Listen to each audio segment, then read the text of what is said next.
Welcome to The Restless Politics Leading with me, Rory Stewart. And me, Alastair Campbell, with the Shadow Secretary of State for Education, Bridget Phillipson. Now, Rory has this idea that in order to become a successful politician these days, you have to have an amazing backstory.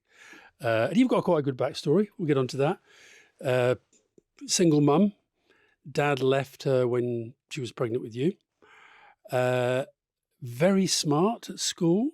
Went to Oxford, became the boss of the Labour Club.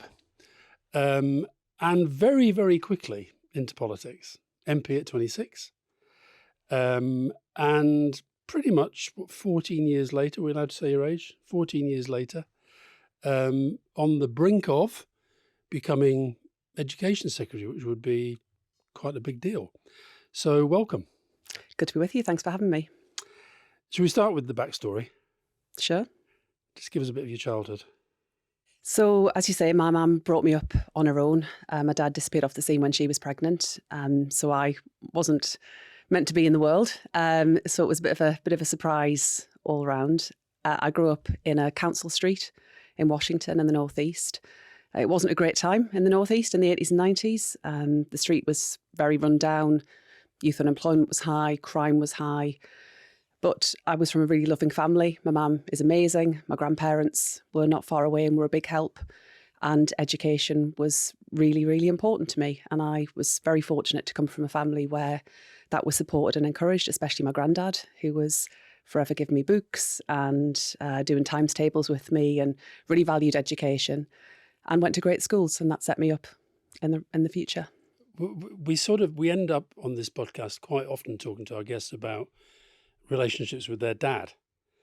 And you never met your dad. No. And I just wondered what impact that you think that had on your life.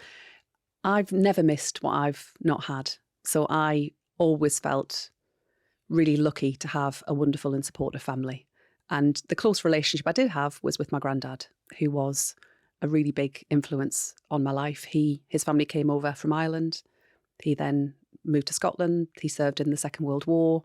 So much of my upbringing was sat with him, reading, hearing about his experiences. He then went on to train as a nurse just when the NHS was being set up. So he was a really important influence on my life. No bitterness ever, never the feeling of somebody bringing you into the world but then just buggering off. As an adult, I can't conceptually get my head around how you could do that. I just can't understand how you would do that. But I don't feel any sense of bitterness. I feel like I've had a wonderful family and lots of support. And it would have been easier for my mum if there'd been two incomes. You know, we had it pretty tough because she was on her own, couldn't work when I was younger.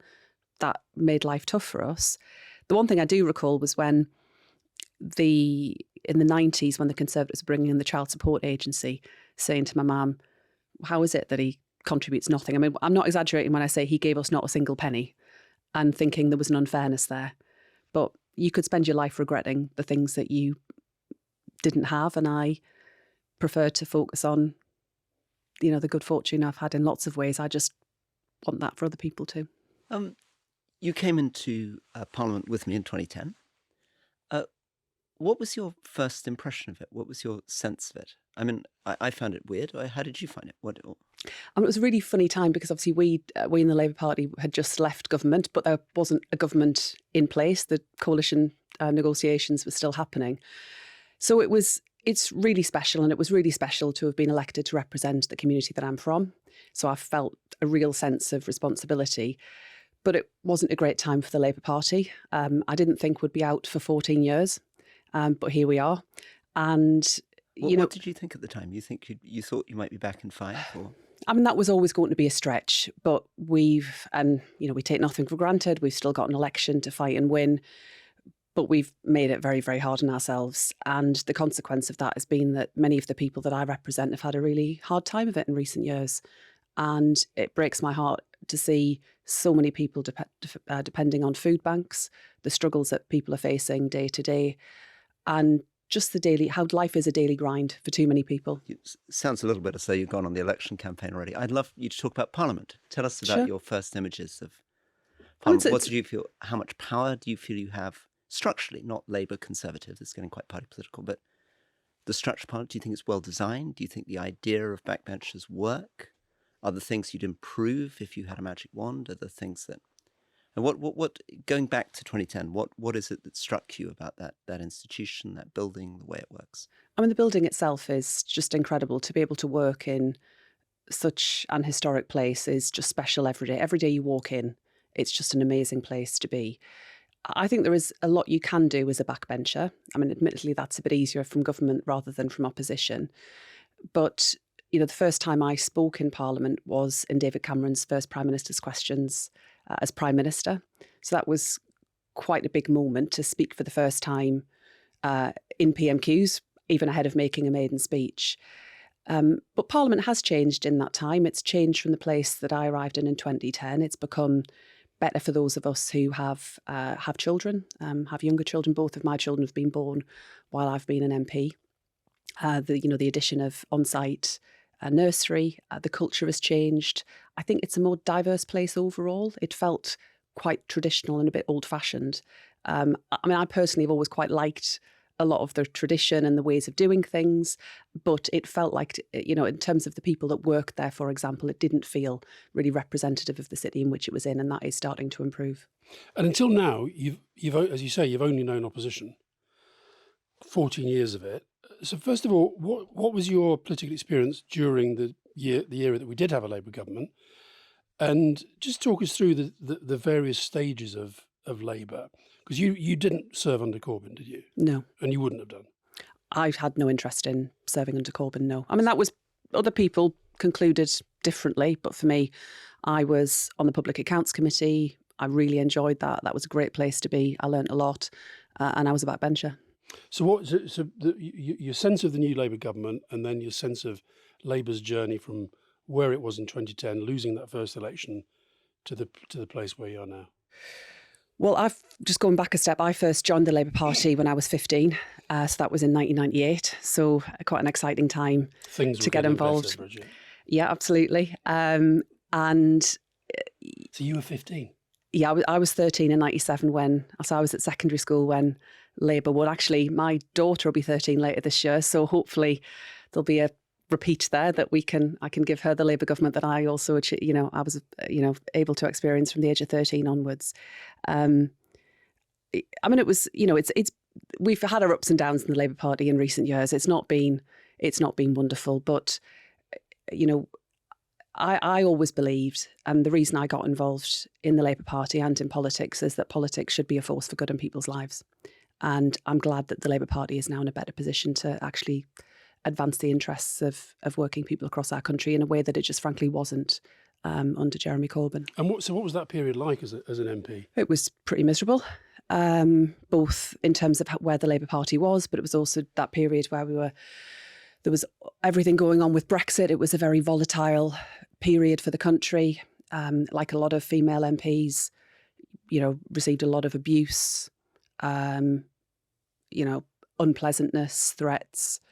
I don't like to dwell on that too much because I think there is a risk that you make politics sound so unattractive that women in particular don't want to come forward. And being an MP is an amazing job to do. Would you say that as a woman in modern politics, you do have to have a pretty thick skin before you even think about doing it? You do. And politicians should be subject to serious scrutiny. We should be asked tough questions. We should be prepared to defend our opinions. But women MPs get an awful lot of nonsense, whether it's how you look, how you speak, whether you smile enough, you name it.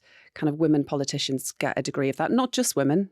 Some of my black and minority ethnic colleagues really get a hard time of it too. I know that. But I think it's incumbent on us to kind of stick it out and change the culture. Was there ever a point during that Jeremy Corbyn's period where you thought that the Labour Party was facing a kind of existential threat? Yes, but I was always convinced that we'd turn it around, and I wanted to be a part of turning it around. Yeah, I'm interested in... I mean, obviously, I had a much more negative experience of Parliament than you. You have a very positive vision of it. So, I mean, the sort of things, I guess, that worry me, and I think worry a lot of people, are the first past the post-electoral system, the party whips, the way people don't really vote independently, how rapidly ministers are reshuffled. I mean, a lot of it seems to be very, very broken. And honestly, I mean, you're leaving someone like you on the back benches for 14 years. I mean, you're putting a very positive spin on it, but from my point of view, it's not using you compared to what a normal job would do with someone like you over 14 years. You'd be managing things, you'd be running things, instead of which Parliament is set up in a very odd way. I mean, you don't feel any of that? So I was in the Whip's office for 3 years under Ed Miliband's leadership, and I absolutely loved being in the Whip's office. And part of that was because you were part of a team. I think in Parliament you can sometimes just feel it can be quite a lonely place and that you're getting on and doing your own thing. But being in the Whip's office as part of a team, I really loved. And then after 2015 onwards, I was on the back benches. It's not without its frustrations, of course not, but so few people get the chance to be a member of Parliament. And I just felt it was really special.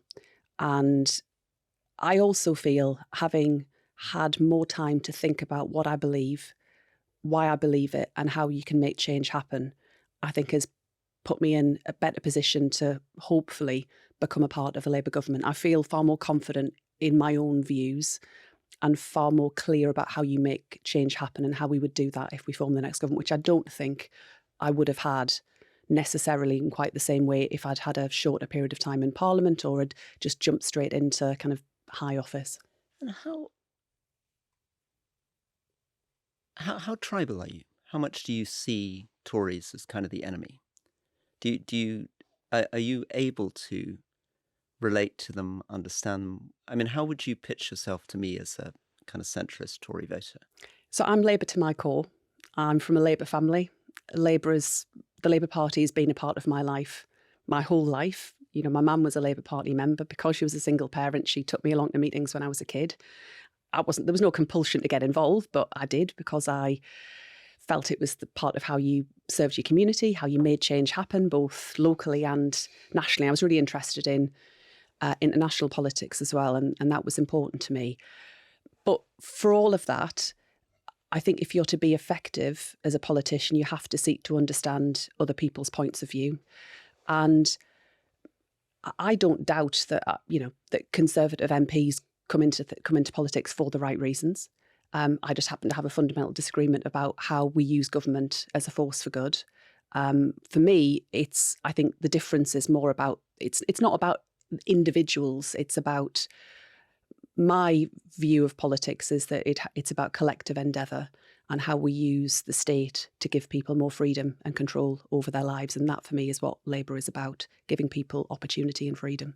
So if you were pitching to me as somebody who's left the Conservative Party, I'm now a classic independent floating voter, putting yourself in my shoes, how would you provide an account of the Labour Party that would make someone like me feel welcome rather than feel judged and excluded? That we're a party that's focused on the national interest. As Keir has said lots and lots of times recently, it's about putting the country first. And I think putting a bit of hope and optimism into our country's future. I'm really proud of what we have achieved as a country, but I believe our best days still lie ahead of us. And the Labour Party is focused on the changes that we need to make in order to do that, whether it's, around education, which I'm sure we'll come on to, but also just giving people more choice and control in their lives. I think the right often make a really effective argument about freedom. For me, I think it's a left-wing argument that if we want people to have real and meaningful choice about how they live their lives, then the role for government is to open that up. And my politics are about how you make sure that people's background doesn't determine everything that they can go on to achieve. And right now in our country, we're still a long way away from that. And that's what brought me into politics. So would you say class is still a big thing in Britain? Class is a massive thing in Britain. Absolutely. And how do you define it, and how do you define the effect that it has on us? It holds people back. It holds our country back. We don't benefit from the full range of talent of everyone in our country. We're economically poorer, but I think as individuals and collectively as a society, we are poorer. And there's just an extraordinary loss that comes of, so many of the people that I grew up with work really hard, are amazing, brilliant people, but they had to overcome often even more than I've had to in order to get on in life. And for me, that's why education's so important, because for lots of the people that I grew up with, it didn't work out first time around. But it was the chance later on, when they were a bit older, to go to university as a mature student, or to go into training, or to get involved in voluntary activity within their community, that made such a big difference. But, I think with the shadow cabinet that we have at the moment, I'd say it's probably one of the most class-conscious shadow cabinets that we've had for some time. And we partly reflect that Does change. that alarm you? Well, it's the change that we've seen across society, that so many of us, the vast majority of us went to comprehensive schools. Yeah. And that reflects the wider shift that we've seen in society. And I think it's a good thing that we have more people from a range of different backgrounds in politics now. There are still challenges in a whole host of professions. And I think increasingly arts and media is one area where we have far too few people from a range of backgrounds, and it's moving in the wrong direction for different reasons. What do you mean when you say this is the most class-conscious cabinet that Labour's had? We're proud of where we're from. I'm very proud of my background and where I'm from. I'm not going to pretend. I'm going to be true to myself and true to the people that I represent. And I won't pretend to be someone I'm not, and you think, in order to get on. So when you say the most class-conscious Labour government, sort of implies that previous Labour governments haven't been like that? Well, they were generally more affluent, from more privileged backgrounds. That's not to say that if you are from a better off background, you shouldn't have a role to play. Of course you should. But the difference now is that the majority of us in the shadow cabinet had the benefits of a state education, happened to think it was brilliant, and have got on and been able to achieve. Now, for me, however, I think the slight danger around the kind of narrative which I'm setting out is that I believe in a concept of social justice rather than social mobility. So for me, it's not just lifting a lucky few out and saying we've solved the world's problems because a couple of people like me managed to go to Oxford and have gone into politics. It's about how right across society we make sure that everyone has opportunity, dignity, and a good life where they can raise a family. They don't have to spend all their time struggling, and they can enjoy the good things in life. Where parents can take their kids on holiday, go to the park, buy an ice cream, all of the things I think people should be able to enjoy. And Bridget, listening to you, I'm surprised you weren't more comfortable with Jeremy Corbyn. I mean, a lot of the things you're saying he would say, right? And he might say that maybe from 97, 2010, New Labour didn't achieve the radical things he would have liked to achieve on class and social justice. I mean, this is an alien tribe to me, but why is it that you sound to me like somebody who would agree 100% with Jeremy Corbyn, but you don't? What am I missing? No one got working class aspiration more than that new Labour government. No one. And few got it less than Jeremy. Yeah, people want to put an extension on their house. They want to go on holiday. They want to live in a safe community. They don't want to be blighted by antisocial behaviour. Those are the concerns that when Labour was in government, we responded to. We wanted people to be better off. We wanted them to have more, to have choice about how they live their lives. And that's what, right across the country, that's what people tell me they want for their kids. They just want their kids to have a better life than they've enjoyed. Whereas there's another tradition on the left, which, although it sounds similar, because it also talks about social justice and poverty and class, has a slightly different take on that, or? I think sometimes it can just end up a bit disconnected from people's lives. And if you're not careful, I think you can sound like you're lecturing people on their lives or making judgment about how they live their lives. And you have to have a degree of empathy and understanding, but also acknowledge what it is that people want. And for people who've never really had to struggle, sometimes it can be hard to put yourself in those shoes. And yeah, I think on the left, we just have to be careful that we don't judge people, and that we just provide the conditions whereby people can make the choices that work for them. It was interesting to me that you actually portrayed like a counterpoint. You can now be social justice or social mobility. Now, and I think there's something in that. I think Tony would definitely have projected himself as social mobility, but the goal was always about delivering social justice. But you are coming at it absolutely from that sense of saying there are massive social problems in this country and the state has a big role in fixing it. and you make no bones about that. Is that kind of where your politics lies? Absolutely. And I get that social mobility is a term that has currency and people understand or think, they understand what you mean when you say that. But for me, it's a wider conception of the role for government in providing freedom and enabling choice and opportunity. And Bridget, given that we're in a very unequal society where class is very important, surely you must feel that one way of making Britain more equal would be to tax very rich people more and redistribute more of that money to the poor, make our tax burden feel more like Sweden. I believe in a progressive taxation system, and we do need to make changes, many of which we've set out in the context of the election campaign. But it has to be fair across the board, absolutely. And there are problems with the tax system at the moment. But at the same time, we have to tread with care that we make sure that Britain remains a competitive place for businesses to operate. And we make sure that it's where people can strive and can achieve and can make a contribution. But I guess presumably, I mean, maybe it's being unfair, but if I was talking to your younger self, you presumably would have said to me, wait a sec, Sweden is a place which thrives and does well and has a much higher income tax and has much more redistribution. I mean, your fiscal policies are not very social democratic. I mean, it looks like on income tax and corporation tax and national insurance and VAT, you're kind of tracking the Tories. Presumably, you would like, if you want to transform the country, to make us more social democratic, eh? I mean, I'm not sure a younger me would have necessarily held that view. I very much came of age in an era where I saw the practical difference that government could make in people's lives, and that's always shaped my politics. We do need to get to a fairer society. That was what I feel we achieved last time around, and tackling child poverty in particular is a driving force for me.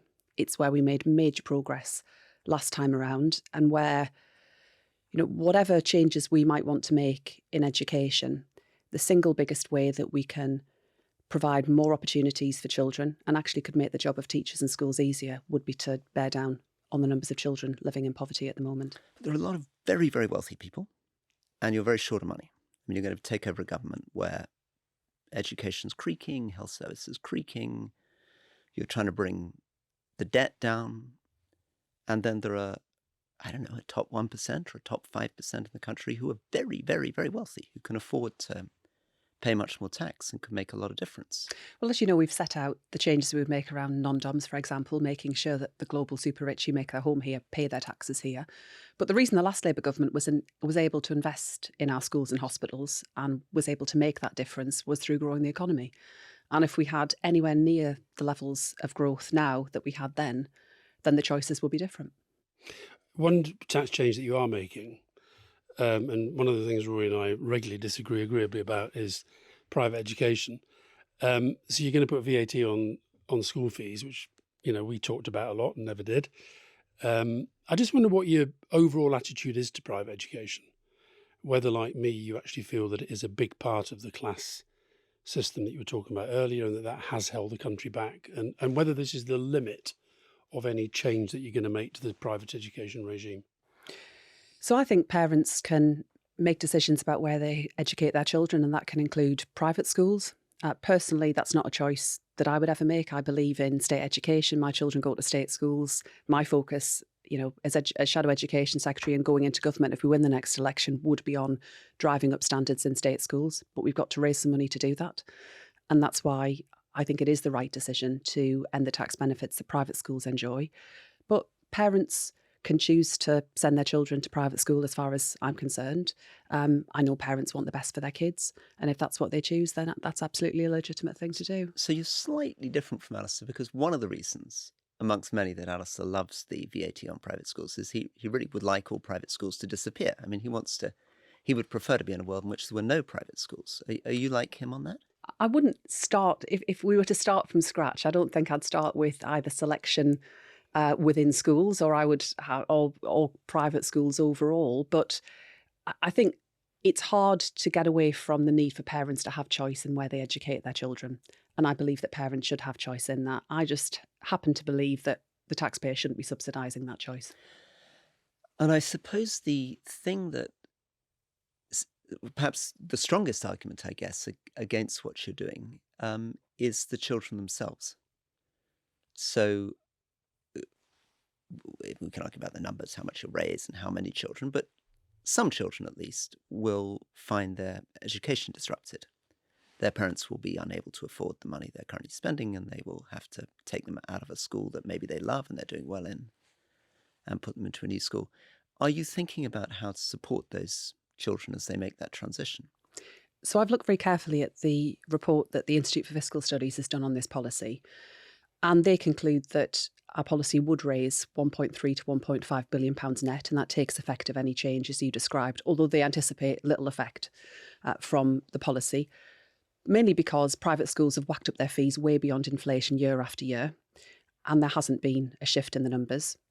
And increasingly, they price themselves out of the middle class market. Like when I was growing up, even in the Northeast, I knew people that went to private school. I think I would, in similar circumstances now, I would struggle to find similar numbers of people, partly because the fees are so much higher than they were. I'm not disagreeing with anything you're saying. But for those children who will have their education disrupted, and what you're saying is you don't think it will be very many, but there will be some where parents will be unable to afford, what support will you be providing for those children as they leave one school and move into another? Access to a good state school. 2 points. Firstly, schools can seek to absorb that cost. So the schools have choices in terms of how they price their fees, what level of provision they offer. There has been, frankly, an arms race where it comes to capital expenditure around many private schools.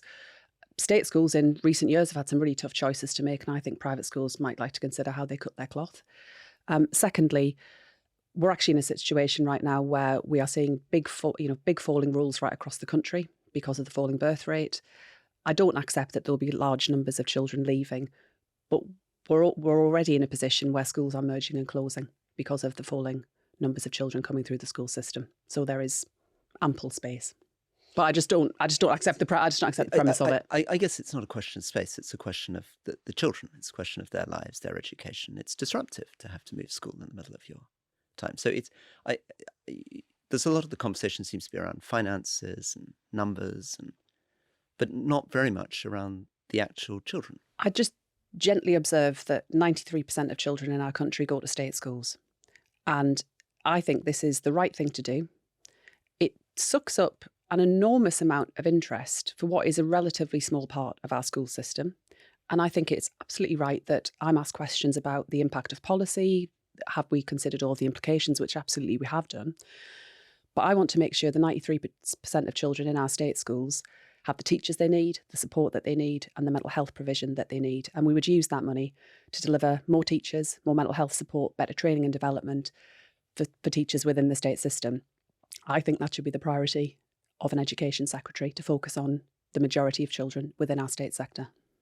On education more generally, so famous Tony Blair soundbite, ask me my 3 priorities for government, and I tell you education, education, education. We interviewed David Blunkett on Leading recently, and he said that he felt education had gone down the political agenda since those days. And also, I think getting an assessment of your priorities, it seems to me that childcare is as important to you as anything within the policy. I'm not talking about you as an individual here, as a policymaker. And so is childcare fundamentally an education policy? Is it a social policy? Is it an economic policy? And would you agree that education has come down the political agenda and we need to get it back up? It has, and it's my job to get it back up the agenda. I think that's easier to do from government than from opposition. And when I've looked at the salience of education as an issue in the run into 97 and beyond, it was actually when Labour were in government where we were doing a lot around schools that the salience of education as an issue particularly started to increase. And there were kind of key moments where policy was announced, where changes happened that really cut through with the public. And David Blunkett is just an amazing man. And it's been a real pleasure to spend so much time speaking to him about his experiences. I think there's an awful lot that I've taken from his approach from opposition and then into government, and an awful lot that I've learned from him. But I do regard childcare and early years education as a central part of our education system. And it was clear to me from taking on this role back in November 2021 that it was the big unaddressed area of education policy in our country. If we can get it right when children are younger, if we can set them up to succeed, then so much more is unlocked. And what I hear right across the country from schools is that by the time children arrive in reception, they've already started to slip behind. We see a widening attainment gap. The pandemic has accelerated that, admittedly. And the children that are starting to arrive at school now are of that COVID generation who experience the most serious impacts of isolation from family and friends. But for me, if we could really transform early years education and childcare, that would make the single biggest difference to children's life chances and the single biggest difference across our school system. And it wouldn't be simpler just to kind of reinstate Sure Start. Is that something you could consider? We do need to find a way of bringing together family services in terms of the wider support that families need, absolutely. But you'll recall that it was a policy that we announced from government in 1998, not a policy that we'd committed to ahead of an election. But I am really struck by the emerging evidence, including reports that have just been published this year from the IFS, for example, that show not only did Sure Start cut hospital admissions and save money for the NHS, it also led to an improvement in terms of outcomes and grades for young people who were able to benefit from a Sure Start centre. The one caveat I would say is that it does demonstrate, however, that the earlier part of the Sure Start rollout was more effective than later stages. So while Sure Start overall was an amazing and effective policy, I think just to simply seek to recreate something that ended in 2010 in 2024 might not be the right approach either. What's this earlier part? Which were the bits which worked better? So it changed in nature and scope over time. It had different purposes at different points. The initial phase, and this is the phase I remember well because I was in Sunderland at that point and was latterly involved in some of the work that the Sure Start centres were doing. What made it really effective was that it engaged families and communities more actively in the delivery of services and in the shape and design of services. So just to give one very small example, but I think is instructive. Lots of dads wanted Saturday morning activities, for example. The professionals involved in delivering those services probably would have never thought, let's open up on a Saturday morning. But the dads were saying, look, we're working during the week. We want to be able to access services on a Saturday. The other thing that families really wanted was a safe indoor play space. They wanted some kind of soft play because they often didn't have gardens, didn't have safe outdoor spaces. It's by listening to parents and families, responding to what they're telling us and using that as the basis for shaping services so that you can engage people. If people are coming to use that soft play, then you can have a conversation about nutrition, about sleeping, about health visitors can do so in a way that isn't necessarily just the heavy hand of the state being intrusive in people's lives. And it can feel sometimes intrusive to families. And then the data suggests that some of the later stuff was less effective. What was the difference with the later stuff, and what's your theory on why it was maybe less effective? I'm not sure it engaged families and communities quite as effectively. And what was it, and why was it less engaging? The programme evolved over time, and there did become more of a focus on supporting people into work too, which I absolutely think is the right thing to do. And the part about Sure Start that I think that's often overlooked is the impact it had in terms of people's ability to get involved in volunteering, get back into training and education. But it became a bigger programme with less of a focus on involving families. And the lesson I would take became more sort of bureaucratic and NGO-led with less family volunteer involvement over time? Or I think there was a bit less of the tailoring to local circumstance than had been the case in the earlier phases. So for me, the lesson from that is you have to strike the balance between the kind of core services you would want any Sure Start centre to provide, plus where's the ability for communities to shape what goes on within the centre. So here's a really good example. This is a great policy from New Labour, Sure Start, which has now been completely validated by all this research and data to have been incredibly effective. You've looked at it, you've analysed, you've even found which bit of it was the best bit and which bit worked less well. Why is it not in the manifesto? Because sadly, the economy is in a total mess and it will take us time to rebuild. And, you know, there'll be lots that's in the manifesto around education. But in this area, I only want to make commitments that I am absolutely confident that we can deliver on and deliver on quickly. And a programme like Sure Start. How much did it cost? It was substantial. It was a substantial investment. Like sort of billions, tens of billions? Yeah, absolutely. Which was shown to be not just cost effective, but to save the NHS money, for example, and to lead to better outcomes. So you would have thought that you could sort of borrow against those savings, no? I would love to be able to, commit to more. Of course I would. And there is so much. Rachel Reeves sitting on that shoulder as we speak. And... Well, I was Rachel's shadow chief secretary as well, so it was my job to go around telling people that they weren't allowed to spend anything. So I've got to practice what I preach. Yeah.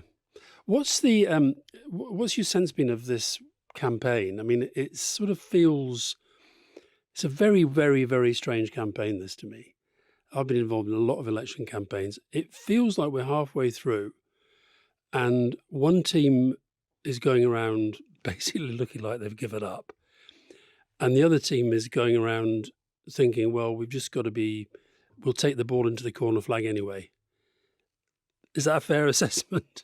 I mean, it's, this will be my 5th general election as a candidate. The first time I've been in the shadow cabinet for a general election. So it's different on lots of levels for me personally.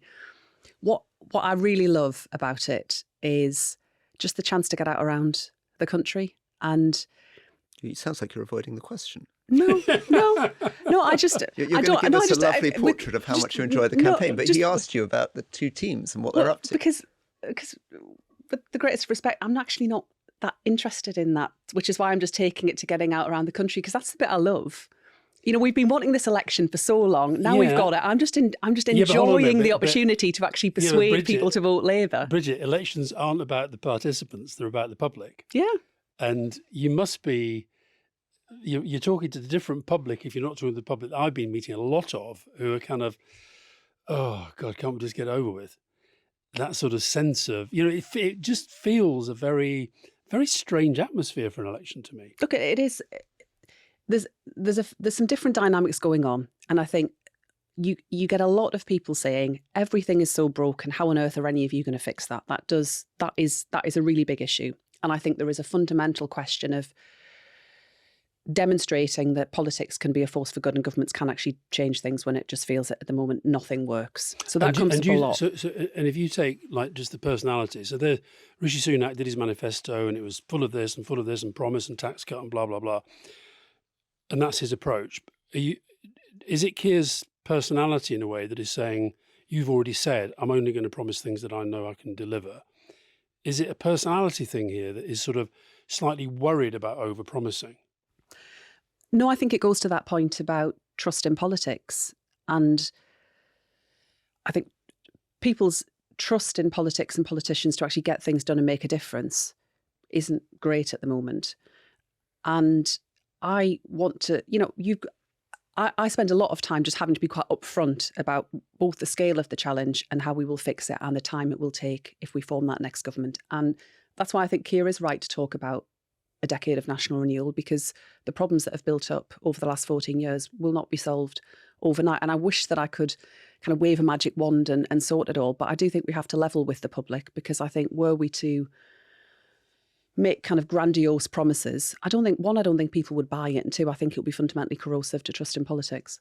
I wonder whether you understand how, this is going to sound something that I don't mean to say, but it slightly sounds as though your analysis is basically that the problem is a bunch of ignorant, uncaring Tories we're in for the last 14 years, and that's why we're all screwed. And when good people who care about social justice come in, it's going to be great. My sense is there's a lot of things apart from the horrors of the Tory party which make governing Britain very difficult. And I had a lot of colleagues, and I was in cabinet myself, who I felt were incredibly hardworking, trying very hard, and a lot of things don't work. And it wasn't simply that we were hopeless or cruel or uncaring. And I wondered to what extent you're able to step back and see some of the bigger structural problems that surround Britain, our economy, our demography, which are going to make it pretty tough for anybody who comes in, and maybe have a little bit more sympathy for what's happened over the last 14 years. So, firstly, I think the problems have become particularly acute in the last 3 to 5 years, because we've had a party, I don't think, that's been actually focused on governing or making good decisions. That's not to say what I would regard what came before as being particularly wonderful, but it's been most acute in recent years. And I think that it's left our country weakened. It's led to, frankly, you travel internationally. I've been able to travel a bit in terms of looking at other countries' education systems. People just say, what on earth are you lot doing, and what on earth's been going on in Britain? And I'm proud of our country, but I want to be able to, be prouder still. And it hasn't felt that way in recent years. But I think you do have to look back. If you've been in government for 14 years, I would just think that's quite a long time to make your mark, to set the country in the direction that you would wish. And if you look back after such a period of time and think, is the country in better shape than which we found it? I agree with you 100%. I agree. It's pathetic, right? Productivity hasn't shifted since 2008. The economy's contracted since 2019. We're performing very, very badly internationally. But if you were looking at it from the United States or Germany, you would probably say the big problems here are not that it was a bunch of Tories rather than Labour. You would say the big problems are Brexit, demography. We're getting very old. We haven't sorted out our immigration policy. The patterns of global trade are turning against us. We've never worked out how to do productivity and skills in this country. We don't know how to build infrastructure, et cetera, et cetera. So it's the reason why people are not hugely optimistic is because they can see that there are big kind of historical, structural issues here, which I agree with you. Liz Truss and Boris Johnson just make the whole thing worse. But I think unless you're kind of facing those, it's going to be tough to be honest about what's likely to happen over the next 10 years. Look, I don't doubt for one second that there are big global challenges and that there are structural challenges that we face as a country. I don't question that for one second. But I think that the risk with that argument is that you can get to a place where you almost deny kind of agency to your own government in shaping some of that. And I do think there is more that we could do to shape some of that, whether that's demography, as you were talking about there, or skills policy. Ooh, how are you going to shape demography? Well, I think there is for example, I think there is a really big, and this is happening kind of across the Western world, it's happening here too, about the falling birth rate in our country. There are lots of reasons for that. I'm not suggesting it's straightforward. I think it's a complex issue. Other countries, as I say, are grappling with this. But because housing costs are so high, because the cost of childcare is so high, because work isn't as secure as it should be, I believe, because the safety net that a lot of people have depended upon around social security isn't there in the way that it was. I believe that people are making decisions about family size driven by economic circumstance to a much greater degree than was the case previously. And that does have consequences in the long term for our country. Now, that's not for me about politicians saying to people, you should have a family of whatever size. I think I personally believe that family should be a broad concept in which we value a range of different kind of structures. I come from what people would have in the past called a non-traditional family. But for me, it's about the love that families give, not the size or shape. But at the same time, I speak to too many people across the country who tell me they would have loved to have another child, but they just couldn't afford it. And I think that's where government can come in terms of responding to what is a So might it also include a kind of a very straightforward de Gaulle type, breed for our future message? No, I think it's about the wider conditions that allow people to make choices. And I think it's largely economic imperative that's driving some of that decision making at the moment. And we need to take action, for example, on insecure housing, on the fact that lots of people can't afford to buy a home or the homes aren't there, and the cost of childcare. I mean, all of these are drivers, I think, that are pushing people to make decisions about either deferring having a family or limiting family size in a way that actually is not, and that's to the point about choice and the role for government in giving people a greater degree of control over how they live their lives. It's very interesting. I mean, I'm not sure about the data because there are a lot of much more equal, wealthy societies that aren't having kids. So I'm not sure that that's true, but maybe. I think it's complex. I think there are different drivers, and part of it is that which is a good thing. People start work later in their lives than would have been the case 100 years ago. People do live longer as well alongside that, which is wonderful, but brings with it, challenges that we need to respond to as well. Two of the other kind of big factors people look at, like COVID, Ukraine. Where are you on national security? Because it looks kind of scary to me. I mean, Alistair's more cheered up by the European election results, but I look at Germany, I look at France, I look at Italy, I look at Putin's up to. I mean, there's a kind of 1930s feel there. Do you feel that there is a real looming crisis, an emergency facing the world, and that any government coming in is going to have to really step up in terms of addressing the global crisis? I think the trends that we see are alarming, and not least where it comes to Russia, Ukraine, and the impact that's had here. And the fact that we have been so exposed, I mean, that's had wider kind of domestic consequences arising out of international considerations. But it's also why it's essential that we have a more stable government here in the UK. I think we can and should be a bigger player in some of this, even outside of the European Union. I think there is a role for Britain in that. Where? Well, we're kind of we're a NATO member. We have influence around the world. Our kind of soft power, as you will know, where it comes to the numbers of people that will come and study here, for example, and then return home. I think we have a reach around the world that we need to understand, but that we need to be careful we don't limit. There's a real, Rory talking about European Union though, if you take Macron, who is a formidable politician in many, many ways, and yet has seen this sort of pretty remarkable rise of the far right there. Scholz in Germany, who's come in, government, came in, country felt good about it, and very, very quickly, because they haven't really delivered, far right has been on the rise there as well. I mean, do you feel that sense of responsibility that if a left of centre social democratic government comes in here and doesn't address a lot of these big systemic challenges that we face, then that threat exists here as well? I think there is a volatility, and there's certainly a volatility in terms of people's voting behaviour. If Labour manages to win this general election, that will be a massive turnaround from 2019 that was in and of itself a big shift. So I think that shows that what can swing against you. And,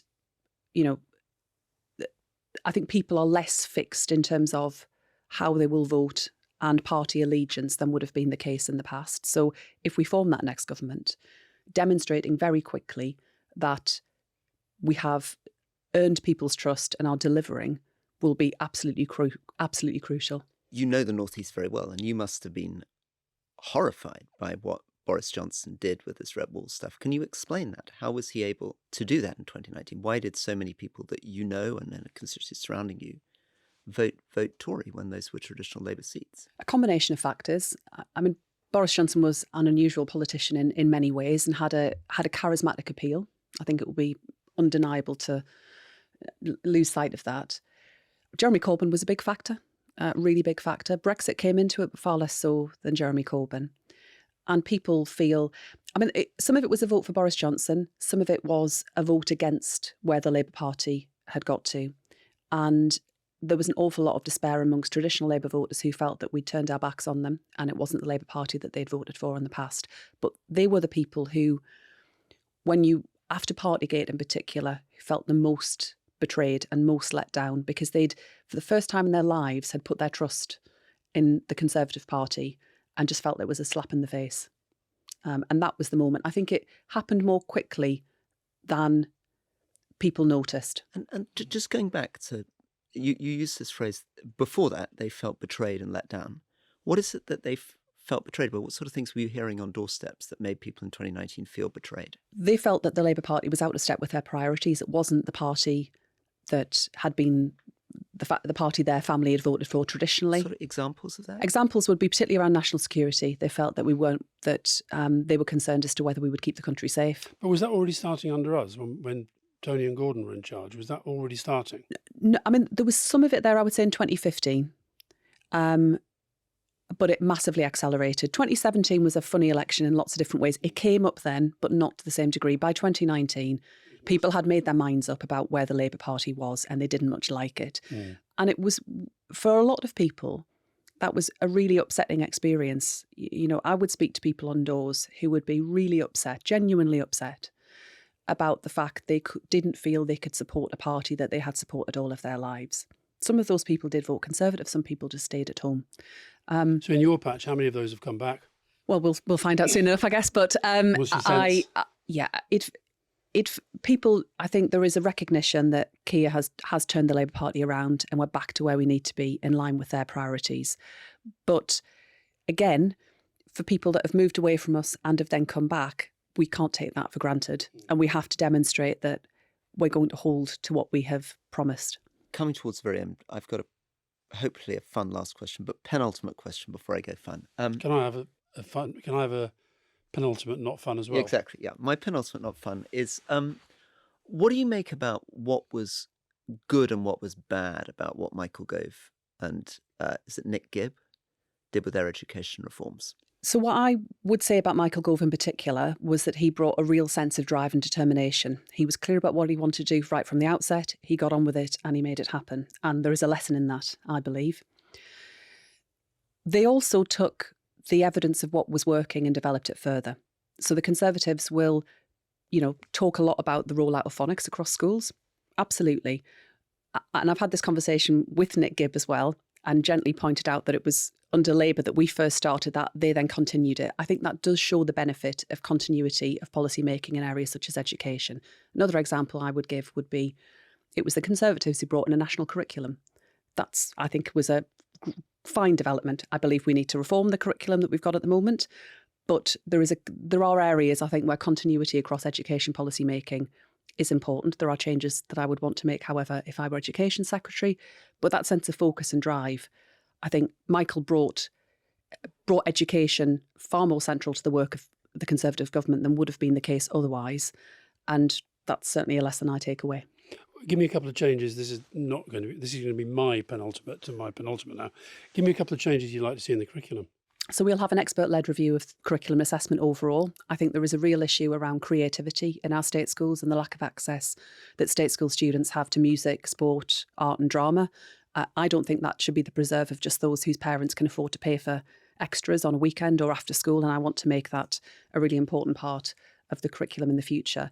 Also, it feels, for all we've had a focus on reading and on phonics, and I support that, we've kind of forgotten about early maths in particular. So a real focus on early maths, on numeracy, and on making sure that our children have got a solid foundation there. We're slipping behind as a country on that.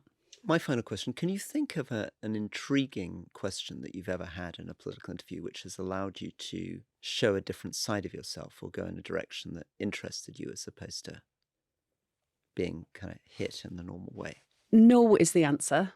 But the question, and I will try to address this, the questions actually that are toughest, I do a lot of school visits. Actually, the questions that kids will ask you are usually far more to the point, and there's a directness and a simplicity because they're not worrying about how does this sound or can I really ask that? And they're the hardest questions to answer. Just why is there poverty in the world? Or, why is it that you all shout at each other in Parliament? Whatever it might be. And actually, spending a lot of time around children and young people as I do, genuinely, that is often a lot tougher than some of the more kind of traditional political questions that you would get, where you can kind of weave your way through it a bit if you want to. I was hoping you were going to provide me with a nice, fun question for you, but I'm just going to have to finish with, why is there poverty in the world? Oh, I think we go back to our kind of class-based discussion where we began. The structural inequality that people experience is what I would say. Well, thank you, and enjoy the rest of the campaign. Thank you.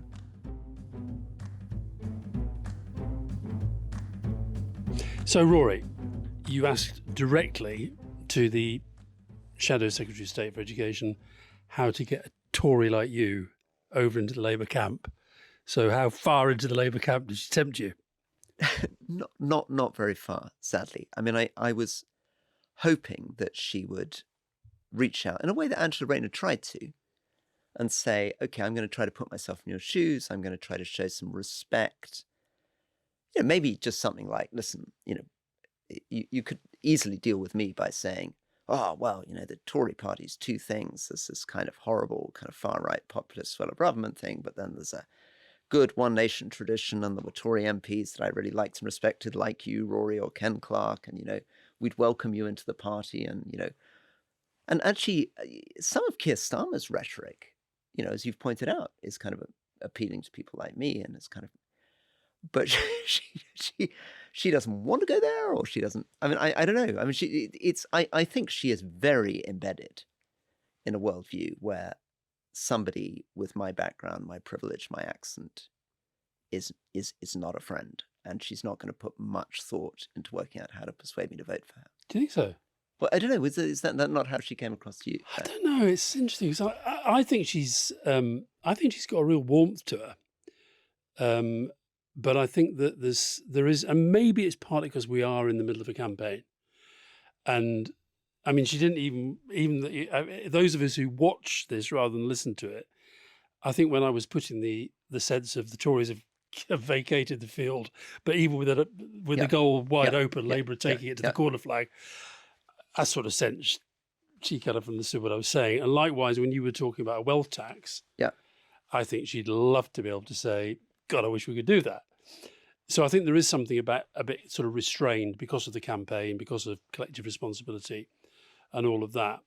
And I think she was. I mean, I felt that she's absolutely got no qualms about saying that as far as she's concerned, this policy on private school fees, she wasn't really listening. She wasn't really... She's going to worry about the 93%, not the few that may have to leave to go into state schools. But I was trying you see, again, I mean, it's absolutely nothing to do with me, but in communication terms, again, you could say, of course, I care about every child in the country. And, we will, of course, be working with these schools to make sure that children who come in are properly incorporated, supported. You then said, how? What systems have you got in place?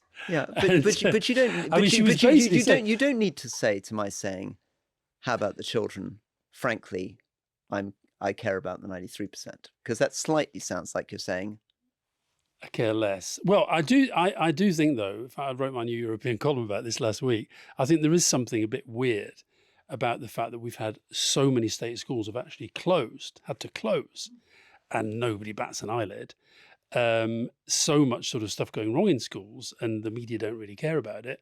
And I think that's probably where she is. She probably doesn't care that much. Whether some may have to leave a private school to go to a state school, because I think she's coming from a place that says there's nothing wrong with state schools provided that the government, supports them properly. But still, any child shifting education in the middle, you need a bit of support. I mean, you changed schools. I did, and I hated it. Yeah. I did. So, and I think the other thing I was trying to, as we were talking, I was trying to have in my head, as I always do during campaigns, if I wasn't you and I wasn't me, but I was somebody who is sort of trying to decide what to do in this election, trying to decide whether Labour would be a good government, I think she'd make a good impression on people who are just dipping in and out of this campaign. I think people would think she's nice, she's human, she's empathetic. I think what you were looking for, and I would like a bit more as well, was just a sense, and again, I think this may be the fact we're in a campaign mode. I felt, for example, with Wes Streeting, I felt with Alex Chalk actually when we were talking to Alex Chalk the other day, that there was a part of the mind that was going beyond where they are in the campaign. The couple of things. I mean, it's so difficult to know how much is personality, how much is training, how much is campaign. But the things that were sort of interesting to me is most 99% of MPs, if you say, listen, the House of Commons are a bit crap and screwed up, will say, yeah, of course it is. A lot of it was infuriating. I found the whole thing absolutely mad. I was able to have very little impact. I mean, and she really didn't want to go there. She was just like, it's such a privilege. I got to ask, PMQs. Ditto when you were like, this campaign's a bit weird. She was like, I love getting out and things. So here are my possible explanations. Number one, she's a very, very positive, optimistic human being who basically either doesn't see or doesn't want to dwell on any of the downsides or difficulties of life. And maybe that was implicit in her talking about her father. I just don't want to think about, my father at all, and I'm fine. It's all great. Secondly, she is a professional politician beyond professional politician. She says she went to her first Labour meetings at the age of 2. She joined the party at 15. She was running the Labour club at university. She became an MP. Parliament with me. I didn't realise that she was sort of 25? 26. Yeah. 26 Yeah, when she came yeah. to Parliament with us. So maybe there's that. You are the professional politician, and this is the new style of political communication, which is all respect for. I'm going to win an election. We're going to do our business. I'm not interested in being charming. I'm not interested in being funny. I'm not interested in taking any risk to go off on some anecdote about the weirdness of Parliament or my life or the election campaign. I'm just going to land the blows. And I did feel that a bit with Rachel Reeves. And of course, that's why I warmed to Angela Rayner, because she's prepared to take more, go in more hectic directions. Yeah, yeah.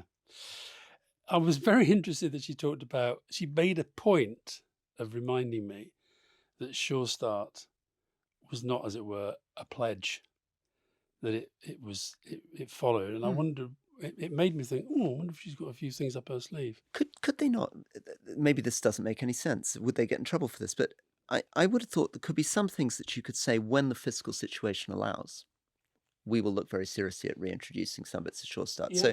So you could signal to people. Well, they've done that on defence, haven't they? They've done it on defence spending. I think something like Sure Start, you probably have to do it or you don't. I think it's interesting. I'd love to know as well what. But if their basic argument is we can't do it because we're bust. Yeah. Be nice to see them say, if we were less bust in this particular economic conditions. Sort of thing we'd like to do. Yeah. Well, she did say that and she's right about this, you can't just reinvent what you did then and bring it in. But I think the whole issue of trying to address child poverty, I'd be interested to know what teachers, and we have a lot of teachers and head teachers who listen to this podcast, I'd love to know what they thought, because it isn't education in the way that David Blunkett Tony laid it. It is very much childcare, child poverty, and they're the fundamentals. And I think it would have been a different interview with David Blunkett or indeed Michael Gove. I think if Gove had been doing that interview, thinking back to the interviews he gave in the run-up to 2010, you would have found 60, 70% of it was him talking about all these different changes he wanted to make to the curriculum and how he wanted to reorganize schools and teachers. And that, again, isn't quite how it's being played. It's being played in terms of social justice. But it's not quite the kind of nerdy, let me get my hands on a school, this is the head teacher I talk to, this is where we want to go. Okay, well, I'll see you again soon. Well, thank you, Alastair, and that was really worthwhile. Thank you.